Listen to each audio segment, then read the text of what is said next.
Hybrid அத்லெட்டா உருவாகுறதுல இது நாள் 38.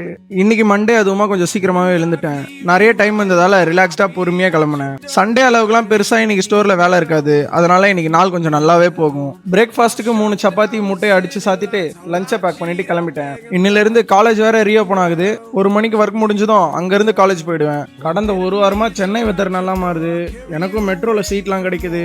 எல்லாமே நமக்கு புதுசா இருக்கு நண்பர்களே. பாட்டு கேட்டுட்டு கரெக்டான டைமுக்கு ஒர்க்குக்கு வந்து சேர்ந்துட்டேன். நான் தான் அப்பயே சொன்னல இன்னைக்கு மண்டேனால பெருசா எந்த வேலையும் இருக்காதுன்ட்டு 1 மணிக்கு ஷிஃப்ட் முடிஞ்சதும் கிளம்பிட்டேன். ஃப்ரீயா கொடுக்குற எம்ப்ளாய் மேல எதுக்கு வேஸ்ட் பண்ணணும்னு வாங்கி ஃப்ரெண்ட்ஸ்க்கு எடுத்துட்டு வந்து கொடுத்துட்டேன். நானும் கிளாஸ் வந்து என்னோட லஞ்சை சாப்பிட்டு முடிச்சுட்டு அப்படி இப்படின்னு 3 பீரியட்க்கு அப்புறம் பிரேக்குக்கு போயிட்டு வந்துட்டு ஈவினிங் 6:30க்கு காலேஜ் முடிஞ்சதும் கிளம்பிட்டேன். சென்னை கிளைமேட்டை பார்த்து கேள்வி கேட்கணும் போல இருக்கு. இதெல்லாம் உனக்கு ஓவரா இல்லையா? அடிச்சா ஒரேடியா அடிச்சிடுறது, இல்லைன்னா இவ்வளவு பாசத்தை பொழியிறது. பயங்கரம் பயங்கரம். அழகான இந்த சன்செட்டை பார்த்துட்டே மெட்ரோ வந்துட்டேன்.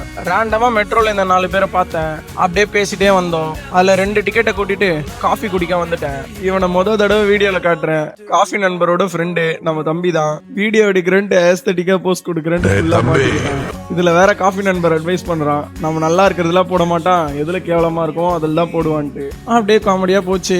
வீட்டுக்கு வந்த உடனே ஜிம்முக்கும் கிளம்பிட்டேன். இன்னைக்கு ஜிம்ல ரொம்ப நாள் கழிச்சு கேலி ட்ரெயின் பண்ண போறேன். ஆரம்பிச்சது புஷ்அப் டிப்ஸ்ன்னு ஆரம்பிச்சு frog stand, crow stand, head ஸ்டாண்டுன்னு எல்லாமே பண்ணி பார்த்தேன். எல்லாம் ஒரு ஃப்ளோல தான் இருக்கு.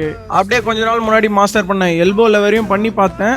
ரொம்பலாம் விட்டு போகல. ஸ்டெபிலிட்டி தான் கொஞ்சம் கரெக்ட் பண்ணணும். எல்லாத்துலயும் 3 செட்டு பண்ணிட்டு வீட்டுக்கு கிளம்பிட்டேன். நல்ல பலமான போஸ்ட் ஒர்க் அவுட் மீல் சாப்பிட்டுட்டு லக்ஷ்மி அம்மாள் மேட்ச் பார்த்துட்டு இருந்தேன். எக்ஸ்பெக்டேஷன் வைக்கிற எதுவுமே நினைச்சது மாதிரி நடக்காது போல இந்த மேட்ச் மாதிரி. மேட்ச் முடிஞ்சதும் தூங்க போயிட்டேன் நண்பர்களே. நாளைக்கு பார்ப்போம். வாட்டா.